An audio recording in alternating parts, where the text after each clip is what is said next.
Donc bonjour à toutes et à tous pour celles ou ceux je n'ai pas pu dire bonjour.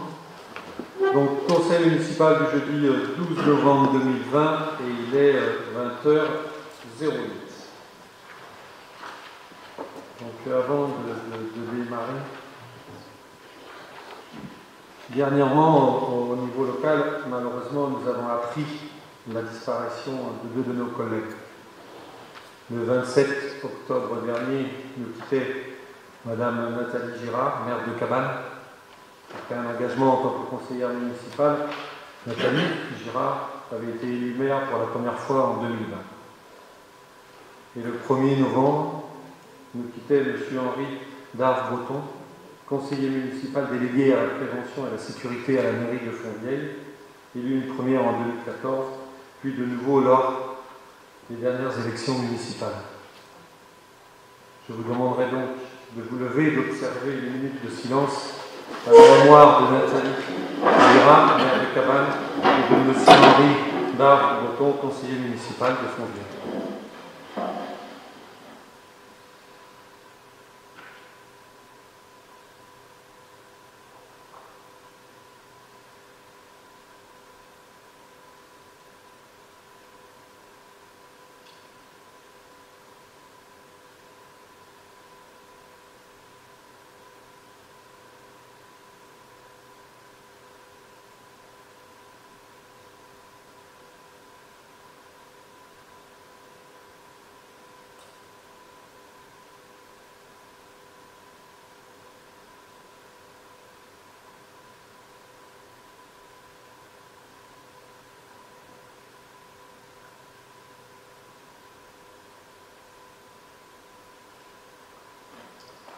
Merci pour eux, leur famille et leurs amis.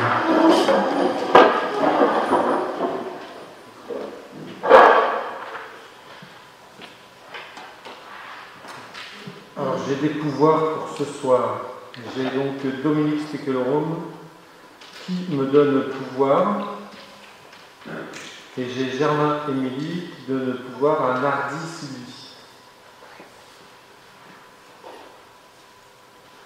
Donc maintenant, il me faut un secrétaire de séance. Tintin. On ne regarde pas ses chaussures. Ah, et Christine. Merci Christine. Le document devrait être là.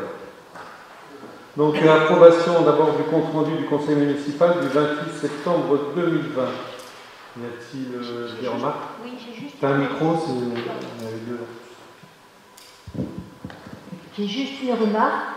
D'habitude, les comptes rendus les procès-verbaux sont inscrits à l'intérieur, au moins pas nos signatures, mais nos votes à l'unanimité ou abstention, etc. Est-ce qu'il est normal que celui-ci, c'est vraiment la photocopie vraiment de chaque délibération, comme on a eu, sans aucune validation, unanimité, etc. Voilà. Sur le compte rendu Oui. Vérification. On a la première page correcte. Enfin, moi j'ai reçu ça en mail, ça. Et après derrière, c'est juste comme d'habitude les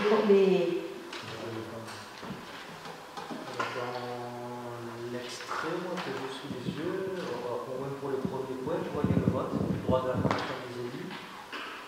On a le conseil municipal pour l'exposé du rapporteur, après avoir délibéré à l'unanimité. Oui, mais après, il faut rien. Il n'y a que le premier sur la le premier point. première, c'est bien. Ouais. Et après, à partir de la deuxième, c'est ce que j'ai reçu. Alors après, je pose la question. 2 gelés, 3, ça ne donne pas lieu à un vote. Non, et moi je disais la 5, la 6, j'ai rien. On verra. La 5 gelée, le conseil municipal nous exposé après avoir délibéré à l'unanimité. Page 3. Ben oui, mais nous, moi en tout cas. Vous l'avez pas regardé aussi pareil?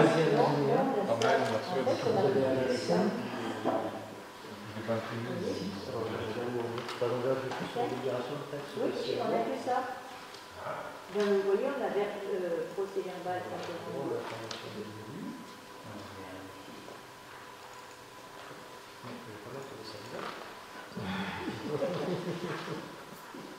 On en renverra un, de toute façon, pour la ici, comme Château Ségour.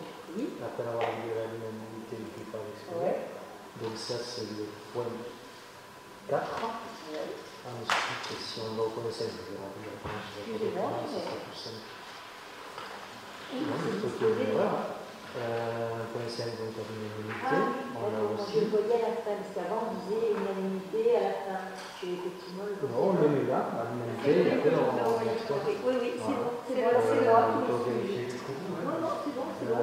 S'il y a 3 fois, c'est vous être ok. Ok, pardon. C'est moi. Je le mets à la fin.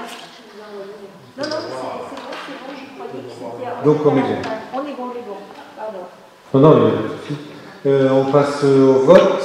Donc s'il n'y a pas de remarques, donc si ils sont contre donc, ce compte rendu, qui s'abstiennent, donc tout le monde était d'accord. Donc avant de démarrer l'ordre du jour, donc information conformément à l'article L2122-22 du CGCT sur les décisions que j'ai prises.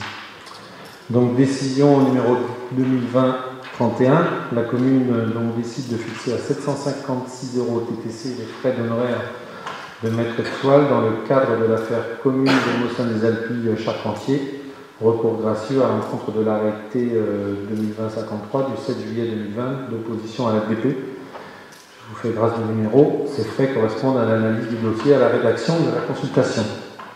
On peut savoir ce que c'est Oui, mais c'est Monsieur Charpentier. En fait, nous, on n'était pas d'accord sur sa DP, donc nous, il n'a pas donné l'autorisation. Et lui, à l'heure actuelle, a fait un recours gracieux.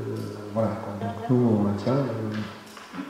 Après, on verra si ça continue. Quoi. Donc, décision numéro 2020-32, d'approuver les termes du contrat de maintenance avec la société Addict Informatique pour une durée d'1 an, renouvelable par période de 1 an, dans la limite de 3 ans, dans le cadre de la maintenance du logiciel Acte État Civil, dont le coût annuel est de 154 € hors taxe. Décision 33 de signer avec la SAS APAV Sud Europe pour une durée de 36 mois à compter de la date de signature, un contrat dans le cadre de vérification périodique des installations, conformité des installations, électrique, RT, thermique fluide, sécurité incendie, levage, porte, échelle et lits, des bâtiments communaux pour un coût annuel hors taxe de 1 150 €. Décision donc, numéro 2020-34, dans le cadre des contrats d'assurance de la commune avec Groupama Méditerranée, et compte tenu de la majoration en raison de l'ensemble des sinistres enregistrés, il est décidé de signer l'avenant numéro 2 portant majoration à hauteur de 50% de notre contrat responsabilité générale à compter du 1er janvier 2021, et de signer l'avenant numéro 3 portant majoration à hauteur de 30% de notre contrat flotte automobile à compter du 1er janvier 2021. Décision numéro 2020-35. Il est décidé d'accepter pour le marché de maîtrise d'œuvre relative à la réfection des chemins communaux, donc de la Quetuque, de la Manesco, du Poissonnier, du Mas de l'Air, du Mas des Oirs, de Compostelle, du Lugaoux, du Luron et du Mas de la Crotte. La proposition faite par Verdi Ingénierie Méditerranée, 31 Carchemin Bonnet à Aix-en-Provence. Le forfait provisoire de rémunération est de 8 988,60 hors taxe, soit 10 786,32 TTC, soit un taux de rémunération 4,22% de l'enveloppe financière provisoire affectée aux travaux de 213 000 € hors taxe. Il y a eu un appel d'offres, mais il y a eu des consultations par rapport à Oui, la... oui, ça a même été vu en comité. Il est où mon Patrick? Il y a eu trois études, une série, Verdi et puis une troisième. Il y a eu trois consultations. D'accord. Et ce sont les mêmes bizarres. Donc voilà, là, ça a été vu en cours de travail, travaux. Hein? Ça a été vu lors du comité travaux et on a validé ceci, c'était au mois de fin septembre, je crois. Voilà. Voilà.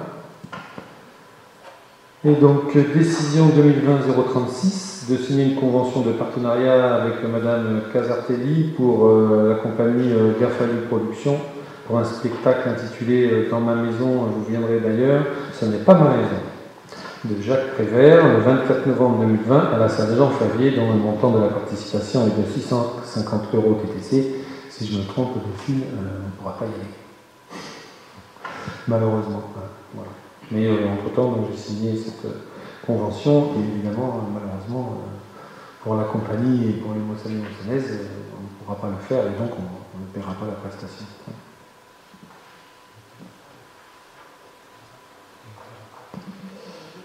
Voilà, sur les décisions. Donc maintenant, l'ordre du jour, nous avons 9 points. Donc on va commencer par le point 1, je vais laisser la parole à Alexandre Weiss, c'est donc adoption du règlement intérieur du conseil municipal.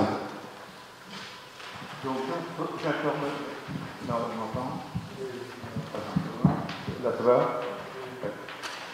Donc j'informe l'Assemblée que conformément à l'article L 21-8 du Code général des collectivités territoriales, le règlement intérieur est obligatoire pour toutes les communes de 1000 habitants et plus depuis la loi du 7 août 2015 qui a modifié l'article L 21-21-8 précité et doit être établi dans les 6 mois qui suivent l'installation du conseil municipal.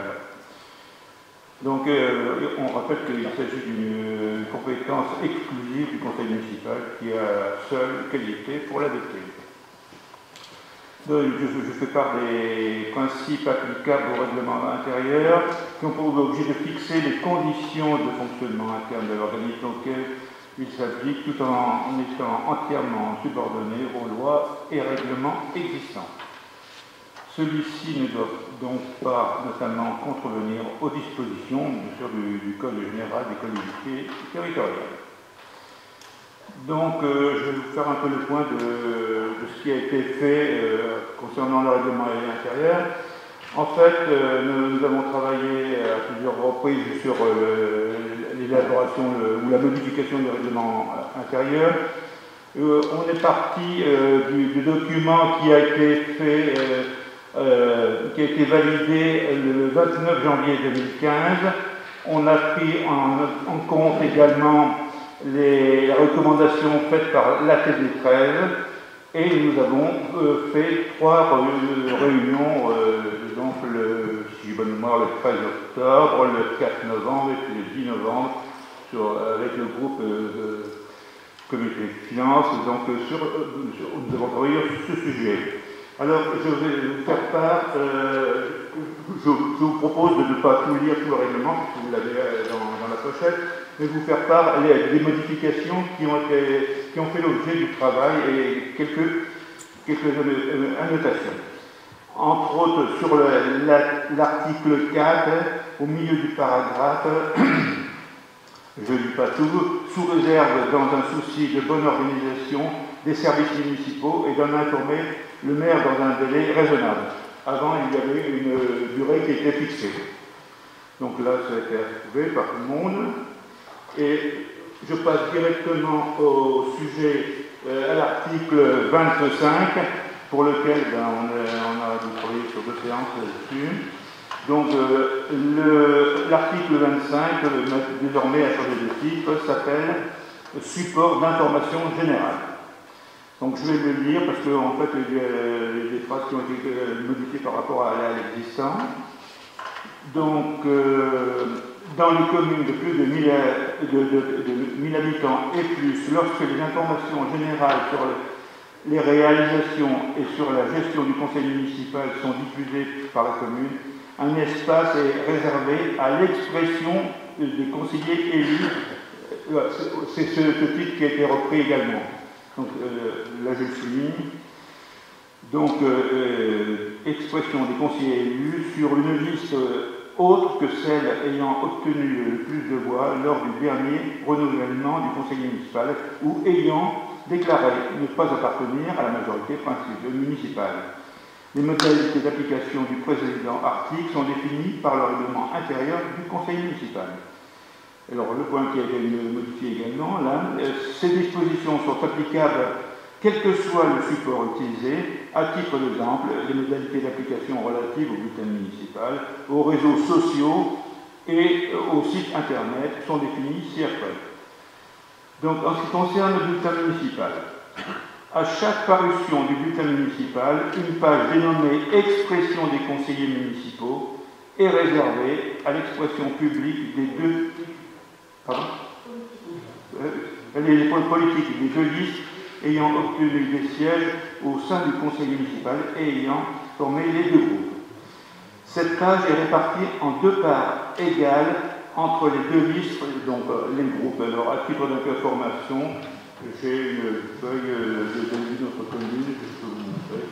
Voilà un petit peu comment ça se présente. On a fait le benchmark dans d'autres communes. Voilà comment ça peut se présenter. C'est à nous de l'aménager. Le point suivant. Donc le maire ou la personne désignée qui, lui, se charge de prévenir les têtes de liste, entre parenthèses, ayant les élus au sein du conseil municipal au moins 15 jours avant la date limite de dépôt en mairie des textes ou et photos prévus pour le journal municipal. Autre point également, le maire est le directeur de la publication. La règle qui fait du directeur de publication l'auteur principal du délit commis par voie de presse est impérative.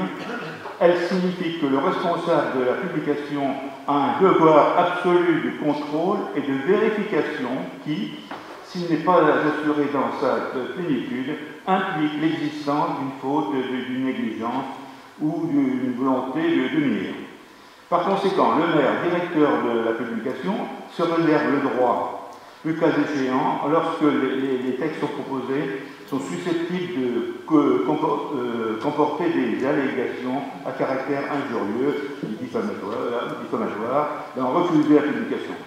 Dans ce cas, la liste groupe en sera immédiatement avisée. Donc ce point a fait l'objet de deux réunions sur lesquelles nous avons statué.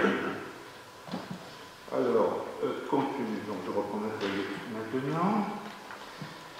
Donc, vu le projet de règlement intérieur annexé pour qu'on vienne voir, vu l'avis du comité de finances et moyens généraux en date du 10 novembre 2020, approuve le règlement intérieur qu'annexé à la présente délibération et de donne au maire toute délégation pour l'exécution de la présente délibération. Donc, si vous... Oui, vas-y. Il y avait le point B qui est important, hein. C'est les réseaux sociaux et Internet. Je veux dire, c'est le plus important. Ah oui. Ouais, parce que le bulletin municipal. Oui, c'est vrai. Hein, parce que tu veux le lire pour finir. Oui. C'est vrai, le point B concernant les réseaux sociaux et Internet, un espace d'expression de 800 caractères, espace compris, pourra être utilisé pour chaque groupe. Il devra s'écouler un délai minimum de 14 jours francs entre deux publications au profit d'un même groupe. Toute publication adressée par une tête de liste respectant les dispositions survisées sera publiée dans un délai maximum de 3 jours francs. Voilà. Donc, si vous dites...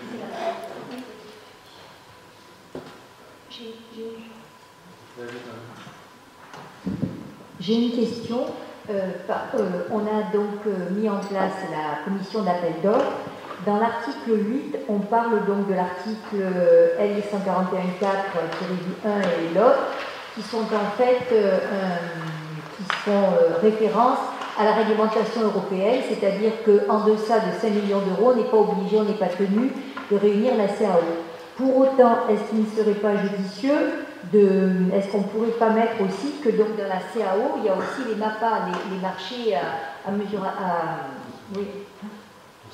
procédure adaptée, pardon. Et donc, est-ce qu'on ne pourrait pas mettre le respect du décret de 2019-1344 de 2019 sur la commande publique? Sur les 220 000 euros, là, c'est ça? Pas 200 000, 40 000 euros. Parce qu'en fait, justement, j'ai une question.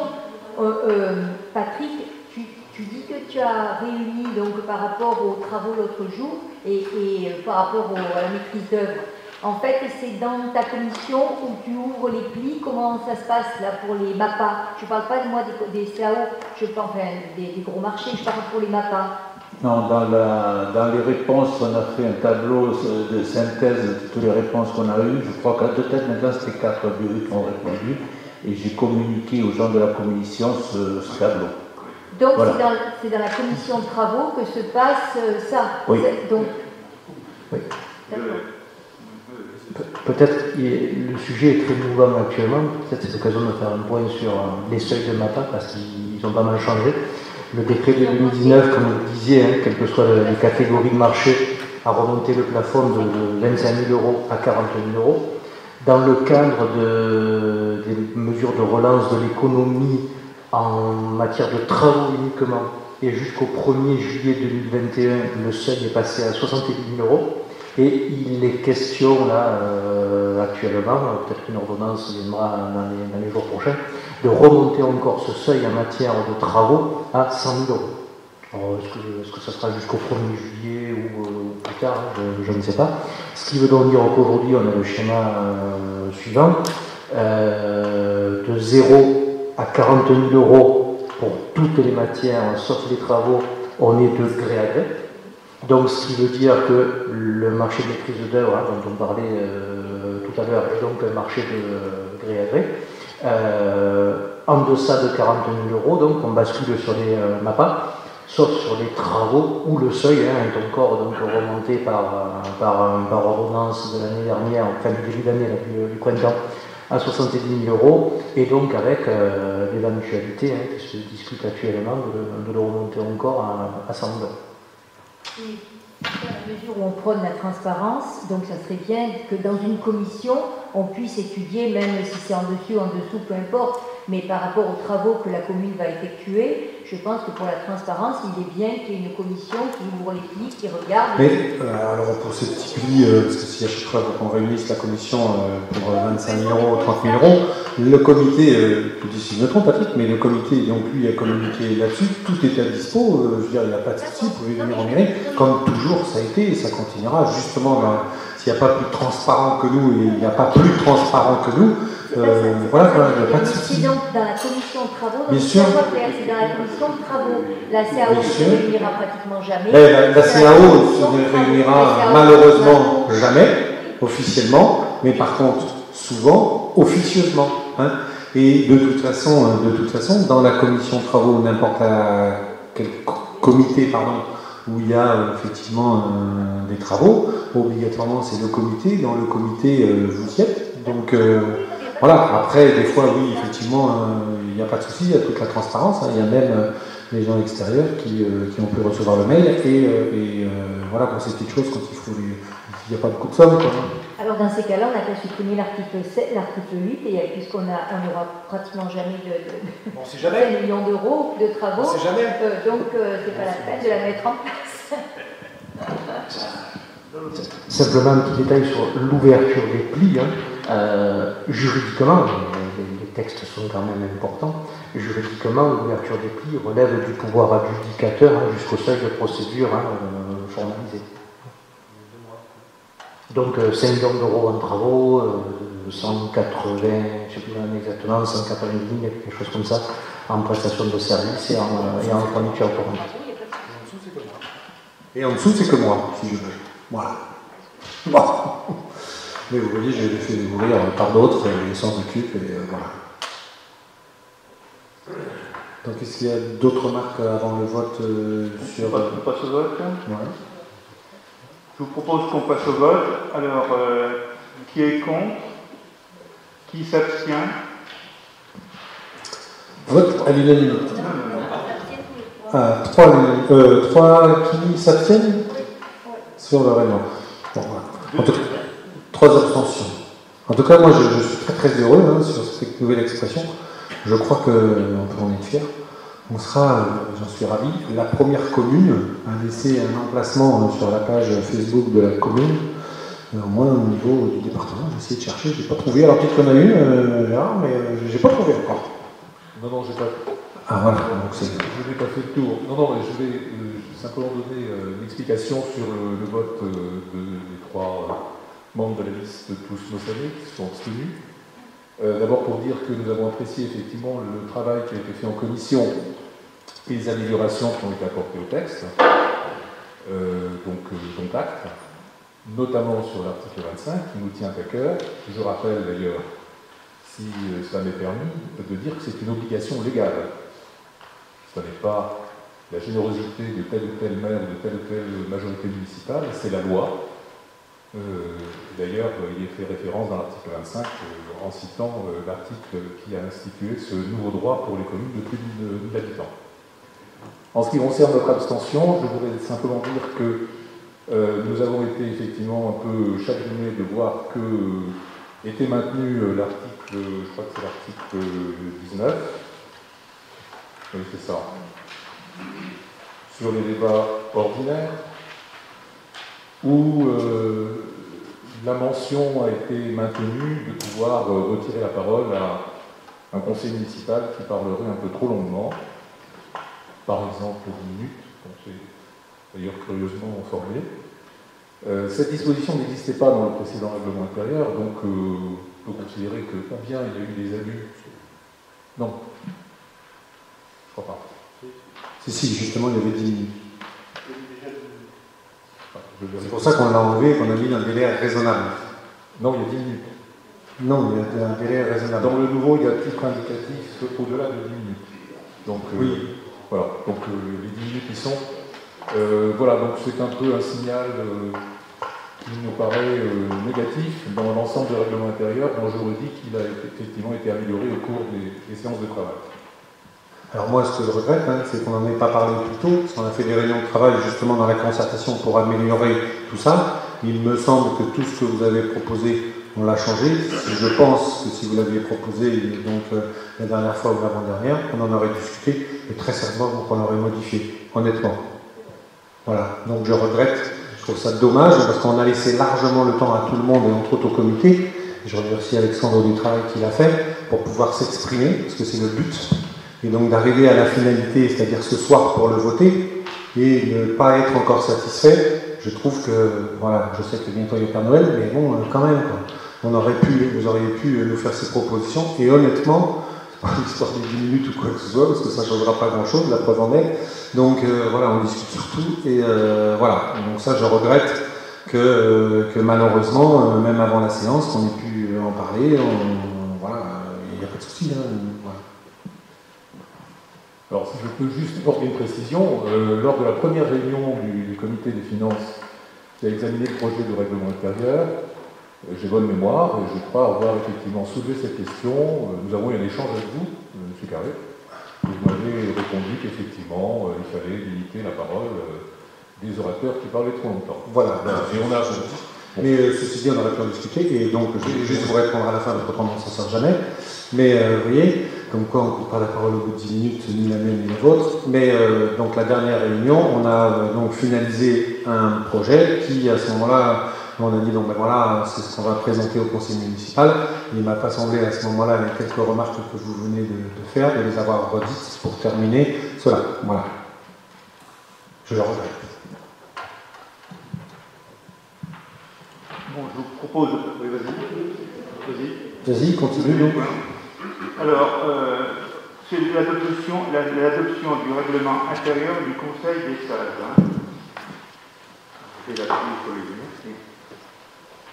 Je rappelle à l'Assemblée que lors des conseils municipaux du 10 septembre dernier, il a été décidé d'une part d'adhérer à la Fédération française des villes et conseils des sages, et également de créer un conseil des sages. J'indique qu'un conseil des sages est un groupe organisé.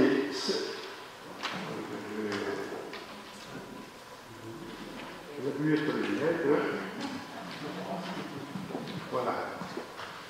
est donc organisé sous forme sans forme institutionnelle ou associative propre. Il s'agit d'un comité consultatif au sens de l'article L. 2143-2 du Code général des collectivités territoriales. Donc, il travaille ou bien en commun ou à l'intérêt général et s'interdit toute défense d'intérêts particuliers ou partisans. Le Conseil des sages, membre de Fédération des villes et Conseil des sages, exerce ses activités dans le cadre de la charte adoptée par la Fédération. Donc je précise que le Conseil des sages est compétent pour conduire les études ou des enquêtes sur des sujets ou des thèmes d'intérêt général intéressant le territoire qu'il aura initié, également pour réfléchir à la mise en place de projets qui lui auront été confiés par le maire, ou alors de formuler des propositions sur des problèmes spécifiques, transport, tourisme, solidarité, cadre de vie, circulation, etc., etc. Donc, son fonctionnement est régi par le règlement intérieur et je donne lecture de quelques grandes lignes. En fait, nous avons travaillé pendant 2 réunions au moins sur ce projet qui est mis, et nous avons modifié dans la page 2 au chapitre composition. Nous avons rajouté un alinéa qui n'existait pas, être inscrit sur les listes électorales de la commune.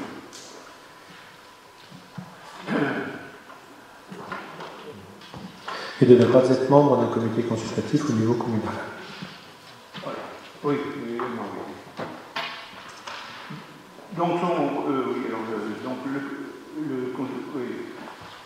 Donc, vu le projet de règlement intérieur du Conseil des sages annexé à la présente délibération, vu l'avis du Comité finances et moyens généraux en date du 10 novembre 2020, approuve le règlement intérieur du Conseil des sages qu'annexé à la présente délibération et donne au maire toute délégation pour l'exécution de la présente délibération.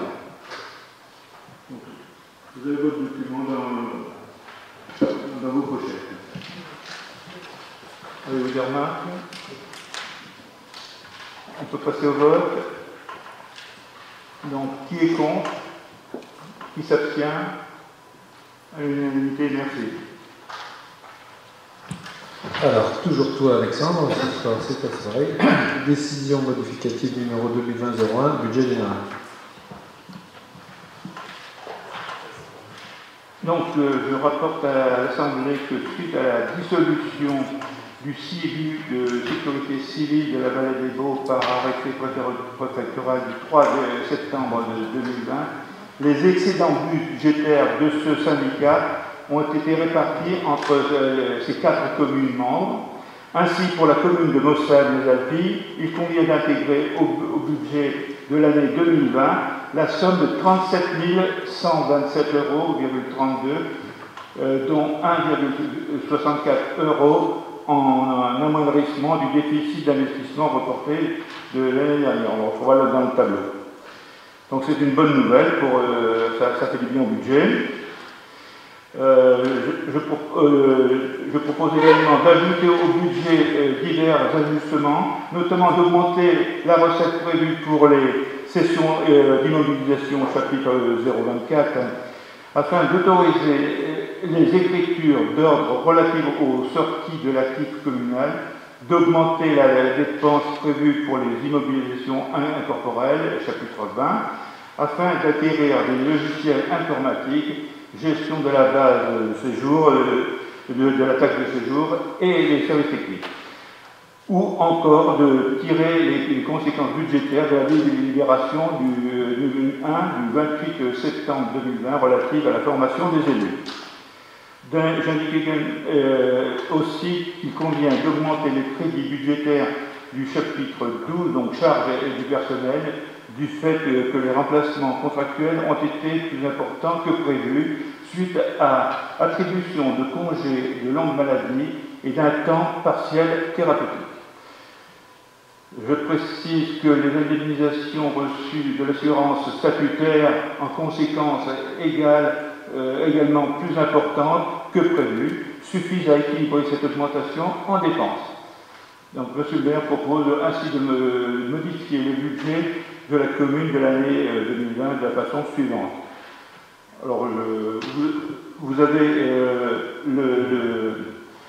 donc le budget principal de 2020. À côté, vous avez la colonne de décision modificative, et puis vous avez le budget 2020 après l'ADN. On retrouve en dépenses une somme de 46 125,68 €. Et donc, en recette, vous avez deux points très importants. En fait, on retrouve l'excédent du CIBU avec les 37 125,68 et puis l'indemnisation des 9 000 €, ce qui nous fait qu'on retrouve les 46 125,68 €. De ce fait, le budget après DM devient 943 068,36 et donc sur la ligne 664,19 devient 58 000 €. De ce fait, dans la section investissement en dépenses, eh bien, on retrouve les moins 1,64 €. On retrouve les 5 000 € qui ont été les... C'était les jeux logiciel, peut-être. Ah oui, le logiciel, c'est ça, voilà. Ce qui fait que, donc, on a des dépenses supplémentaires de 4 998,36 €. De ce fait, dans la section investissement, mais côté recettes, l'ADM, bon, on a donc les sections immobilières de 78 €. On a un virement de fonctionnement qui est de 26 725,68 €. Et ce qui fait qu'on minimise, c'est la chose importante, c'est qu'on minimise l'emprunt de 91 727,32 €, soit un total de recettes supplémentaires de 4 998,36 €. Donc là, vous voyez, un point important, on a minimisé l'emprunt de manière significative. Tu veux en dire un mot Pas spécialement, mais on en a parlé au comité de finances dernièrement. De toute façon, près, on savait qu'on n'allait pas le faire. Donc 130 000 €, il n'y a pas de souci. Donc je vous propose qu'on passe au vote de l'ADM. Qui est contre? Qui s'abstient? Unanimité, merci. On va tous respirer. Donc point 4, octroi d'une subvention exceptionnelle à l'association une extension. Christine.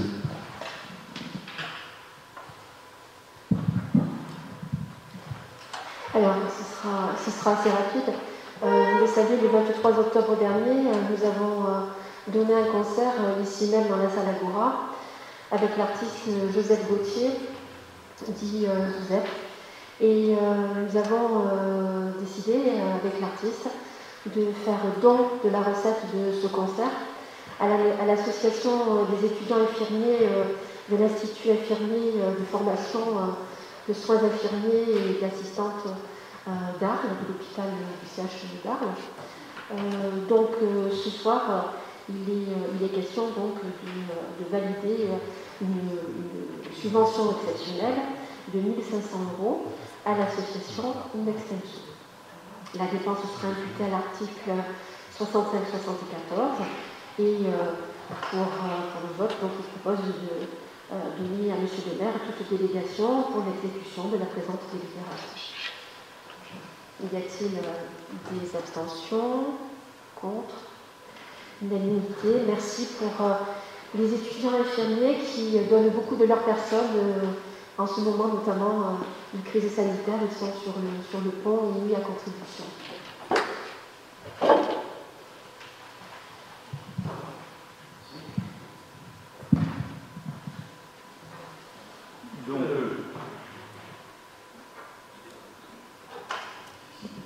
Donc le point suivant. Ok.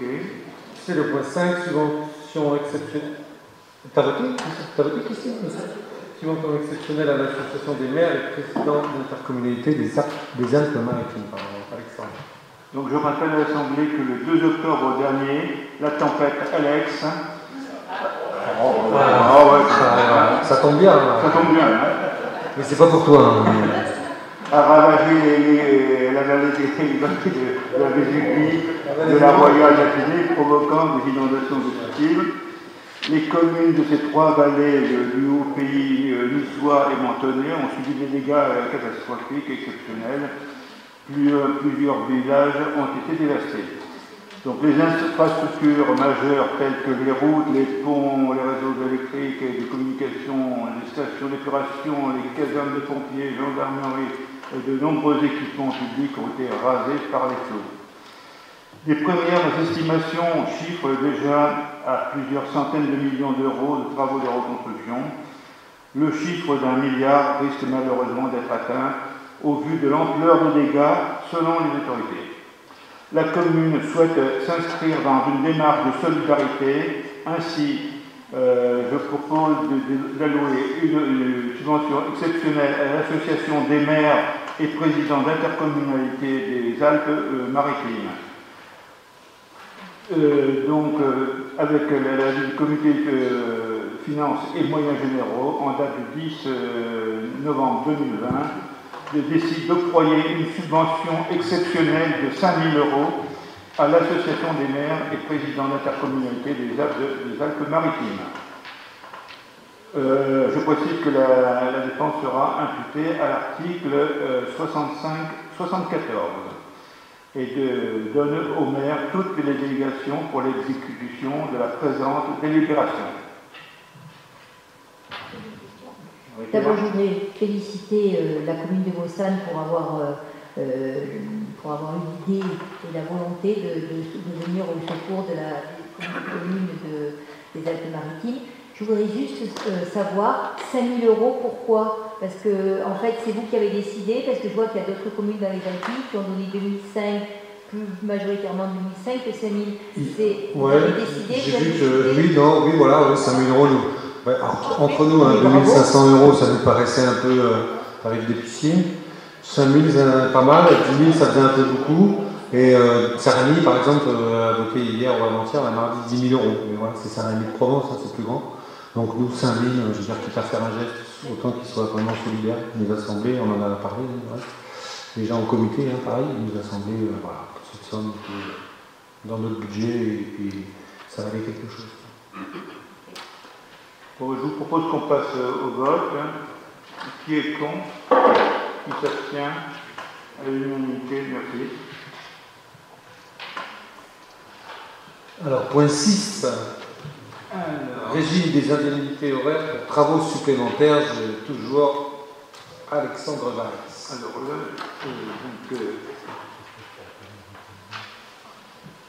alors je ne sais pas, je veux bien dire tous les articles, mais donc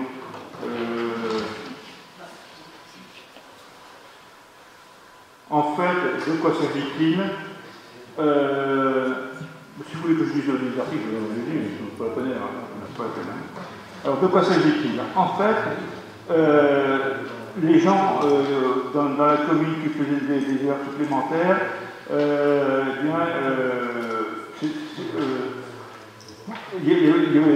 toutes les catégories étaient concernées dans les emplois. Et aujourd'hui, à la demande de la trésorerie, la trésorerie demande de faire reprendre la rédaction de la délibération de 1992 en prévoyant tous les cadres d'emploi. Donc aujourd'hui, l'attribution d'heures supplémentaires s'adresserait essentiellement au personnel de catégorie C et une certaine partie du catégorie B. Voilà, j'ai résumé un petit peu ça. Peut-être Patrick, peut-être en rajouter quelque chose de plus. Non, pour être assez concis, des indemnités horaires en travaux supplémentaires, dites de manière plus simple, ce sont des heures supplémentaires. donc ont vocation à les percevoir les agents de catégorie C et un certain nombre d'agents de catégorie B dans la limite d'un indice. Pour ça, une délibération cadre doit prévoir qui a vocation dans l'absolu à les percevoir dans la collectivité. Donc nous, on a une délibération qui datait de 1992, qui prévoyait que tous les cadres d'emploi et grades éligibles aux IHTS par la loi avaient vocation à les percevoir sur la commune de Mossane. Et tout récemment, monsieur le trésorier a demandé à Mossane, comme aux autres communes de son ressort territorial, de préciser par délibération, d'énumérer plutôt à tous les cadres d'emploi les grades et les fonctions concernées. Donc en fait, cette délibération, son aspect pratique, c'est qu'au lieu de dire tous les grades et tous les cadres d'emploi qui peuvent les percevoir de par la loi percevront des IHTS, ce qui change, c'est que maintenant on a listé tous ces grades, tous ces cadres d'emploi qui, de par la loi, peuvent prétendre à des IHTS. Voilà. On peut passer au vote. Qui est contre? Qui s'abstient? Merci. Donc, point 7, c'était opposition au transfert de la compétence plan local d'urbanisme à la communauté de communes Vallée des Beaux-Alpilles. Donc là, on le reporte. On peut. Pourquoi on le reporte? Parce qu'on hésite. Non, on n'hésite pas. C'est une raison juridique toute simple. Oui, donc la loi Allure prévoit que, en prévoyant en 2017 un délai pour que les collectivités délibèrent, à défaut de délibération, il y avait transfert de la compétence prévue aux intercommunalités. Et la même loi Allure disait que ce même mécanisme se renouvelle à chaque renouvellement des conseils municipaux et des EPCI avec une date du 1er janvier. Donc on était dans une logique où les collectivités pouvaient s'opposer dans les 3 mois précédant la date du 1er janvier au transfert de la compétence PLU à l'intercommunalité. Dans le cadre de la loi sur la prolongation de l'état d'urgence sanitaire jusqu'au 16 février, qui a été adoptée définitivement par le Parlement samedi, si les souvenirs sont bons, il est prévu, entre autres mesures de détail, le report de la date du 1er janvier sur cette thématique-là au 1er juillet. Et comme il reste le cap des 3 mois précédents pour pouvoir délibérer, de fait, le comptage des 3 mois précédents, il passe de décembre, novembre, octobre 2020 à avril, mai, juin 2021. Par conséquent, notre délibération, si on la prenait ce soir, devrait être renouvelée par une nouvelle délibération prise entre le 1er avril et le 30 juin 2021. Donc on a pensé que de ce fait, il devenait inutile de délibérer. Voilà, et au pire, il nous reste le mois de décembre, si ce cours Donc, point. Pardon, est-ce que vous pourriez nous dire pourquoi vous êtes contre, en fait? Parce que nous, comme beaucoup de choses, comme toutes les autres communes avoisinantes, nous, notre plan de PLU, on veut que ce soit nous qui le gérions. C'est-à-dire que c'est nous qui avons à avoir la main dessus. Après, ça n'empêche pas, évidemment, de toute façon, de travailler avec les autres collectivités là-dessus. Nous, on va avoir la main sur notre PLU. Mais ça n'empêche pas une commune d'avoir la main sur son PLU. Au niveau même des instructions des permis, c'est toujours la commune qui a l'instruction des permis. Pour autant, est-ce que vous ne pensez pas que le fait d'avoir l'échelle de la communauté de communes, ça fait une vision plus globale? Je donne par exemple d'exemple. On a aujourd'hui 2 stations d'épuration qui sont à côté, l'une pour Paradou, l'autre pour Mossane. On aurait eu un PLU I, et bien on n'aurait fait qu'une station d'épuration pour les 2 communes. Ceci dit, c'est la communauté de communes qui la gère. Oui, aujourd'hui. Non mais voilà, justement, donc, pour l'exemple-là, c'est même pas nous. En plus, la communauté de communes, elle a quand même la compétence de l'aménagement du territoire. Oui. Nous, on a le choix. Nous, grosso modo, je vois que toutes les autres communes voisines aussi. Voilà. Mais ça empêche. Voilà, la communauté de communes, mais évidemment, c'est plus la vraie proximité sur le PLU, c'est nous. La communauté de communes, c'est la proximité, mais au-dessus de nous. Nous avons 3 sièges, il y en a 40 autour de la table. Donc sur les choix politiques qui peuvent être amenés sur le PLUI géré par la communauté de communes, c'est pas sûr qu'on peut être, on peut être finalement opposé ou contre, et malheureusement ce sera le vote des 40. Et si on décide demain à Mossane, je ne sais pas, ce que vous voulez, alors que nous on n'est pas d'accord, que la majorité du conseil municipal n'est pas d'accord, on ne pourra rien dire parce que c'est plus nous qui avons la main sur notre PLU, c'est le PLU, ce sera la communauté de communes. Voilà, tout simplement. Et pour l'instant, voilà.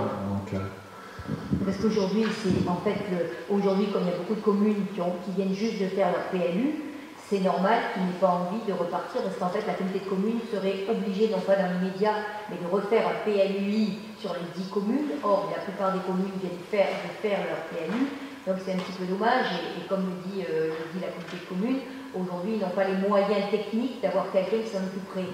Mais ils pensent qu'au prochain mandat, on y sera, quoi. Donc je voulais avoir votre avis là-dessus. Tout à fait. Par contre, par rapport à ce que vous disiez d'un point de vue strictement technique, il y a un point qui est important, c'est si la compétence PLU venait à être transférée, les modifications des PLU déjà élaborées par les communes pourraient être réalisées par l'intercommunalité, mais à la demande des communes avec une espèce de compétence liée sur le contenu. Par contre, à la première nécessité de réviser un PLU communal, ça entraînerait la nécessité d'élaborer le PLU. Donc vous pourrez aboutir en pratique à des situations un peu de blocage des règles d'urbanisme des communes en disant « Ah, je devrais modifier la règle pour favoriser tel ou tel projet, mais je ne vais pas le faire parce que ça va faire tomber les 10 communes dans la logique d'un PLU. » Et techniquement, je trouve que c'est un aspect assez bloquant. Je comprends cette fois-ci, mais je pense qu'après, dans le futur, ça serait une bonne chose que ça soit... Bien sûr. Oui, donc pour l'instant, le futur, certes, c'est demain, mais à l'heure actuelle, cette décision ne s'impose pas de passer en PLU. Déjà parce qu'il y a certaines communes qui n'ont toujours pas de PLU. Donc, je me permets, au niveau du groupe de travail, on ne s'est pas réunis, on a fonctionné par échange par mail.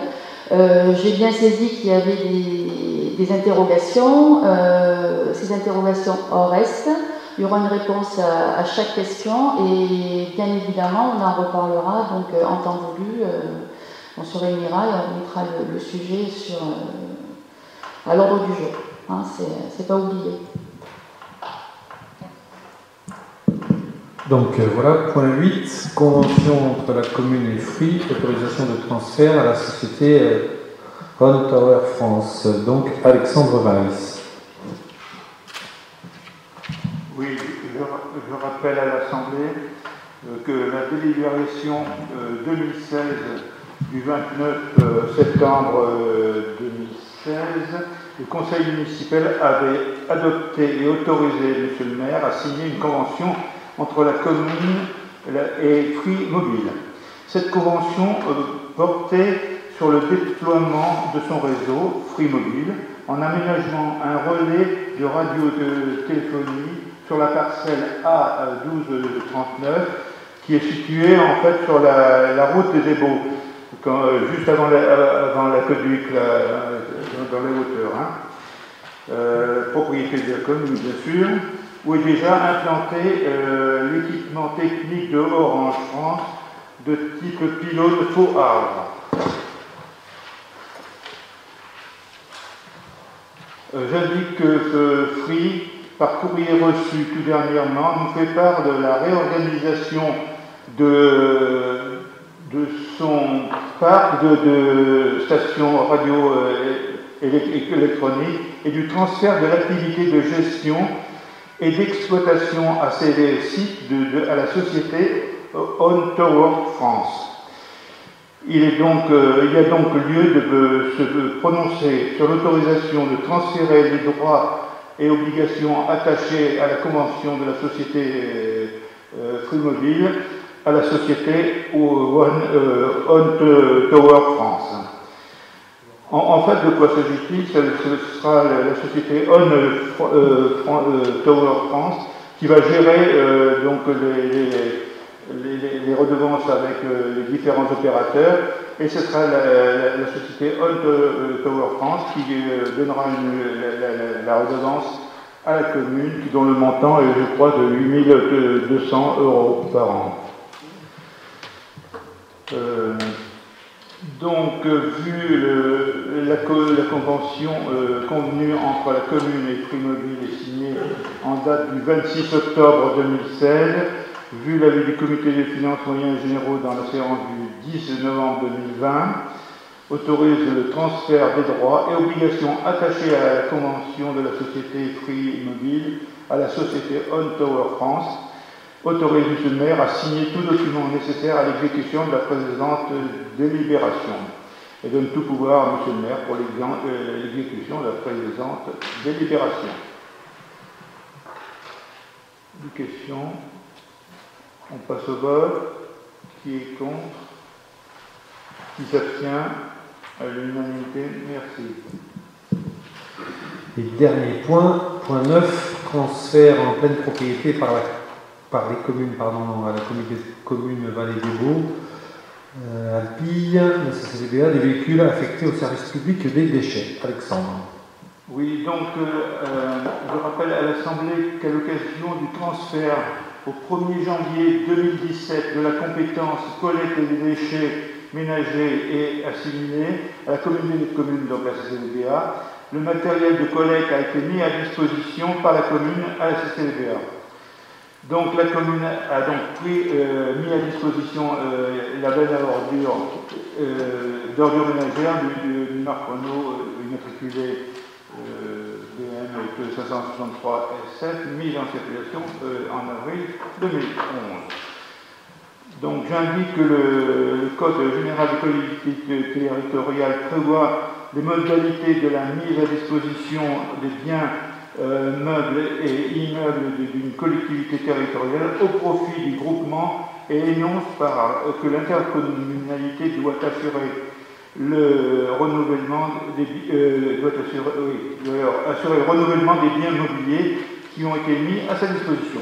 Or, la CCBA, pour pouvoir bénéficier de la reprise d'un bien meuble, véhicule notamment, à l'occasion de son renouvellement, doit nécessairement en être propriétaire.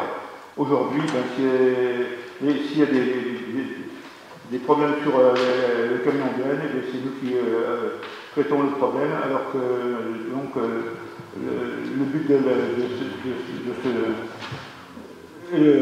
de ce point-là, c'est de transférer les biens à la communauté de communes. Donc, vu l'avis du comité de finances donc, en date du 10 novembre 2020, approuve le transfert en pleine propriété par la commune à la CCBA du véhicule ci-dessus, indiqué et mis jusqu'alors à la disposition dans le cadre du transfert de compétences. Donc, précise que ce bien sera cédé à l'euro symbolique à la CCBA et donne au maire toute délégation pour l'exécution de la présente délibération. Donc, on peut passer au vote.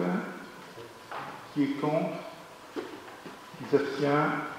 À l'unanimité, merci. Donc, merci. Donc, l'ordre du jour est épuisé. Questions diverses et variées. Oui, j'en ai une. Est-ce que vous pourriez nous dire l'état sanitaire des Moussanes? Parce qu'en fait, on n'a pas du tout de. On a l'ARS qui nous a envoyé. Mais par contre, au niveau de Moussan, est-ce qu'on a, par rapport aux EHPAD, par rapport aux écoles, par rapport aux agents, on a reçu là, pour la commission du tourisme, voilà, est-ce que vous avez un peu malheureusement des mauvaises nouvelles ou des bonnes nouvelles à nous dire? Des bonnes nouvelles, non. Des mauvaises nouvelles, en fait, il y a eu sur la maison de retraite, donc la deuxième, il y a eu une personne, je crois, avec 94 ans. Donc, qui a priori est décédé Covid. Voilà. Autrement, non, on n'a pas trop les gens se sont testés beaucoup.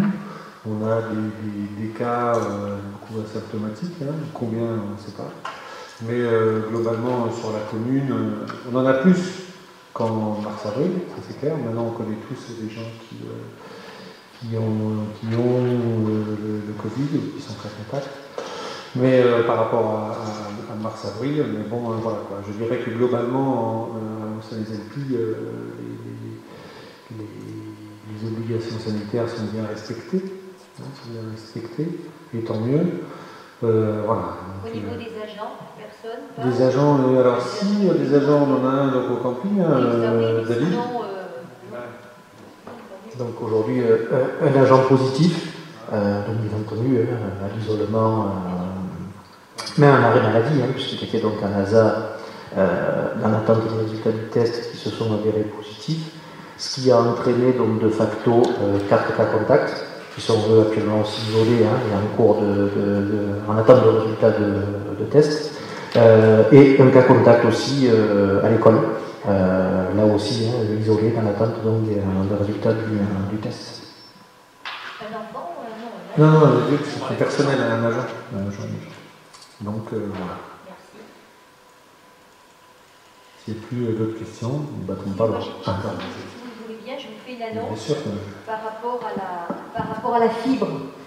Donc je suis désolée, l'autre jour je t'ai répondu Patrick parce que c'est pas évident, moi je n'ai pas du tout les adresses, etc. Par contre, je vous engage à aller voir sur internet la fibre 13.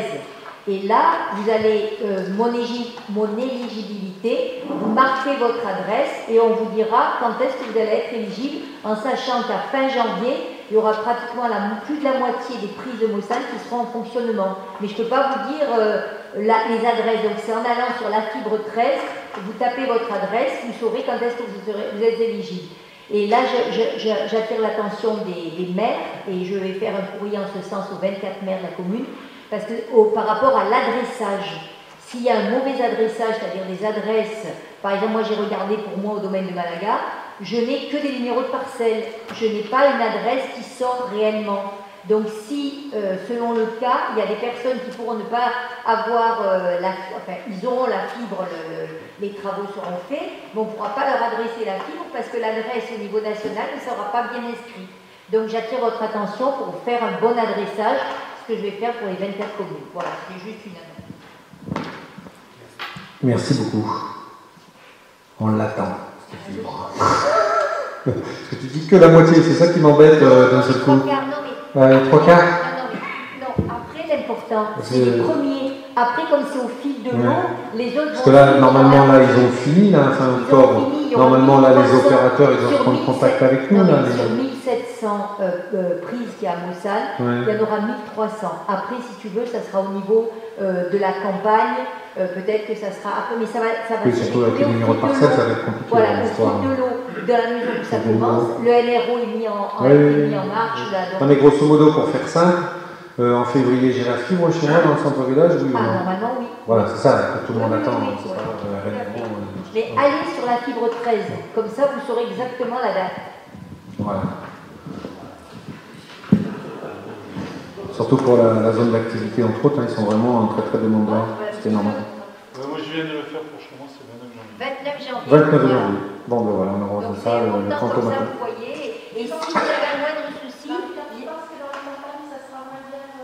non, ça va y être. Mais si tu veux, ça sera peut-être pas en janvier, ça sera début février. Toi, ils ont fait comme ça, voilà, tout simplement. Mais normalement, tout le monde doit avoir la fibre.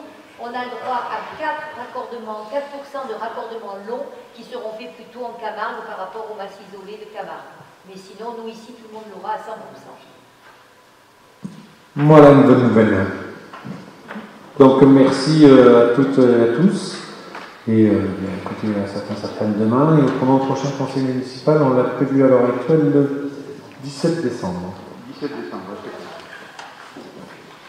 Merci.